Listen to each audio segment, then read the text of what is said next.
1622 খ্ৰীষ্টাব্দত চৰাইদেউ জিলাত জন্মগ্ৰহণ কৰা অসম আৰু অসমীয়াৰ সূৰ্যবীৰ্য সাহসৰ প্ৰতীক মহাবীৰ লাচিত বৰফুকনৰ 402 সংখ্যক জন্ম জয়ন্তী আজি আমি অসম জাতীয়তাবাদী যুৱ ছাত্ৰ পৰিষদ জুৰিয়া আঞ্চলিক সমিতিৰ তদৰ্থ আৰু জুৰিয়াবাসী ৰাইজৰ উদ্যোগত আমি 1996 চনতে স্থাপিত হোৱা এই পবিত্ৰ মূৰ্তিভাগৰ সন্মুখত আমি উদযাপন কৰিছো।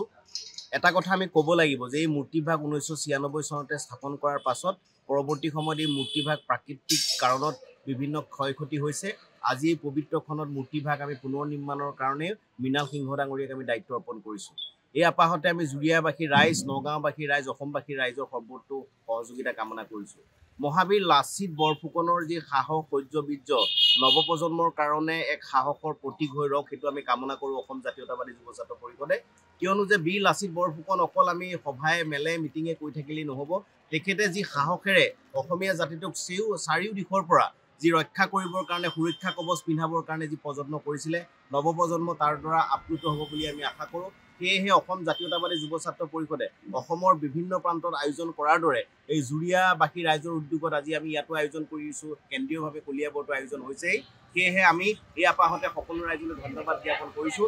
402 সংখ্যক জন্ম জয়ন্তীটো চৰকাৰখনে যিভাৱে যেনেকৈ উদযাপন কৰিব লাগিছিল তেতিয়ালৈকে কৰা পৰিলক্ষিত হোৱা নাই, কিন্তু অসম জাতীয়তাবাদী যুৱ ছাত্ৰ পৰিষদে লাচিতক কেতিয়াও পাহৰি নাযায়। লাচিতৰ সৌৰ্যবীৰ্যৰে অসমত পূৰ্ণ স্বায়ত্ত শাসন দ্বি নাগৰিকত্বৰ আন্তঃৰাজ্যিক পাৰপত্ৰ প্ৰৱৰ্তন কৰিবৰ কাৰণে আমি বদ্ধপৰিকৰ। আৰু আমি যি আজি এই পবিত্ৰখনত মহাবীৰ লাচিত বৰফুকনৰ প্ৰতিমূৰ্তি বা সৰ্বাংগ সুন্দৰ ৰূপত জুৰিয়াৰ এই স্থানত আমি গঢ়ি তুলিব বিচাৰিছোঁ, তাত সকলো ৰাইজৰ সহযোগিতা আমি অসম জাতীয়তাবাদী যুৱ ছাত্ৰ পৰিষদ নগাঁও জিলা সমিতি, জুৰিয়া আঞ্চলিক সমিতি আৰু জুৰিয়াবাসী ৰাইজে কামনা কৰিছোঁ। ধন্যবাদ।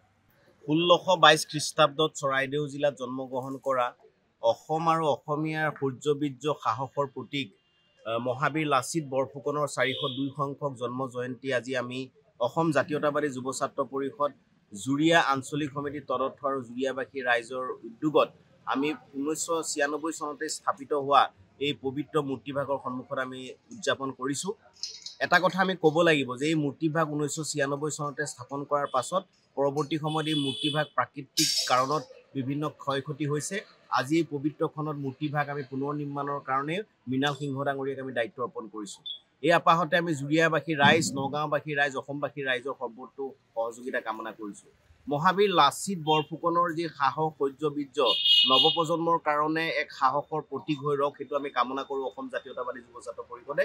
কিয়নো যে বীৰ লাচিত বৰফুকন অকল আমি সভাই মেলে মিটিঙে কৈ থাকিলেই নহ'ব, তেখেতে যি সাহসেৰে অসমীয়া জাতিটোক চাৰিও দিশৰ পৰা যি ৰক্ষা কৰিবৰ কাৰণে সুৰক্ষা কৱচ পিন্ধাবৰ কাৰণে যি প্ৰযত্ন কৰিছিলে, নৱপ্ৰজন্ম তাৰ দ্বাৰা আপ্লুত হ'ব বুলি আমি আশা কৰোঁ। সেয়েহে অসম জাতীয়তাবাদী যুৱ ছাত্ৰ পৰিষদে অসমৰ বিভিন্ন প্ৰান্তত আয়োজন কৰাৰ দৰে এই জুৰিয়াবাসী ৰাইজৰ উদ্যোগত আজি আমি ইয়াতো আয়োজন কৰিছোঁ। কেন্দ্ৰীয়ভাৱে কলিয়াবৰতো আয়োজন হৈছেই।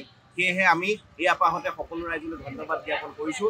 402 সংখ্যক জন্ম জয়ন্তীটো চৰকাৰখনে যিভাৱে যেনেকৈ উদযাপন কৰিব লাগিছিল তেতিয়ালৈকে কৰা পৰিলক্ষিত হোৱা নাই, কিন্তু অসম জাতীয়তাবাদী যুৱ ছাত্ৰ পৰিষদে লাচিতক কেতিয়াও পাহৰি নাযায়। লাচিতৰ সৌৰ্যবীৰ্যৰে অসমত পূৰ্ণ স্বায়ত্ত শাসন দ্বি নাগৰিকত্বৰ আন্তঃৰাজ্যিক পাৰপত্ৰ প্ৰৱৰ্তন কৰিবৰ কাৰণে আমি বদ্ধপৰিকৰ। আৰু আমি যি আজি এই পবিত্ৰখনত মহাবীৰ লাচিত বৰফুকনৰ প্ৰতিমূৰ্তি বা সৰ্বাংগ সুন্দৰ ৰূপত জুৰিয়াৰ এই স্থানত আমি গঢ়ি তুলিব বিচাৰিছোঁ, তাত সকলো ৰাইজৰ সহযোগিতা আমি অসম জাতীয়তাবাদী যুৱ ছাত্ৰ পৰিষদ নগাঁও জিলা সমিতি, জুৰিয়া আঞ্চলিক সমিতি আৰু জুৰিয়াবাসী ৰাইজে কামনা কৰিছোঁ। ধন্যবাদ। যিকোনো খবৰৰ বাবে যোগাযোগ কৰক 7090173330 অথবা 70901733